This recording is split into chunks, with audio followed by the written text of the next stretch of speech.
അസ്സലാമലൈക്കും. അങ്ങനെ ഇന്നൊരു നാരങ്ങ സോഡ ഉണ്ടാക്കിയാലോ നമുക്ക്. ഒരാൾ ദാഹിച്ച് വലഞ്ഞിട്ട് വന്നതാണ്, ഒരു നാരങ്ങ സോഡ ഉണ്ടാക്കി തരുമെന്ന്. അപ്പോൾ ഇവിടെ മുറിച്ച് വെച്ചൊരു നാരങ്ങയുടെ പകുതി എടുത്തിട്ട് പിഴിഞ്ഞ് അവർക്ക് ഉണ്ടാക്കി കൊടുക്കാമല്ലോ എന്ന് വിചാരിച്ചു. എന്തായാലും ഇന്ന് നാരങ്ങ സോഡയുടെ ഒക്കെ കച്ചവടം കുറവായിരുന്നു. അപ്പോൾ എന്തായാലും വേണ്ടിയില്ല, അൽഹംദുലില്ലാ, കുഴപ്പമില്ല. ചില ദിവസങ്ങളിൽ അങ്ങനെയാണല്ലോ, ഉണ്ടാവില്ല, അങ്ങനെയൊക്കെയാണല്ലോ. കച്ചവടം ഇപ്പോൾ എപ്പോഴും നമുക്ക് പ്രതീക്ഷിക്കാൻ പറ്റില്ലല്ലോ. അതെല്ലാം ഹയറാക്കി തെറ്റല്ല. എല്ലാവരും എൻ്റെ കൂടെ എന്നെ ഒന്ന് സപ്പോർട്ട് ചെയ്യണം, സഹകരിക്കണം കേട്ടോ.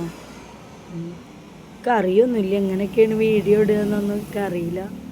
ഇൻഷാ അല്ലാഹ് നേരാവുമായിരിക്കും, ശരിയാവും. എല്ലാവരും എന്നോട് യൂട്യൂബ് ചാനൽ എടുത്തോ എന്നൊക്കെ പറഞ്ഞിട്ട് അങ്ങനെ എടുത്തതാണ്. പിന്നെ എൻ്റെ പേര് സാബില എന്നാണ്. എനിക്ക് 2 കുട്ടികളാണ്. ഭർത്താവ് ഡ്രൈവറാണ്, ഗൾഫിലാണ്, ഡ്രൈവറാണ്.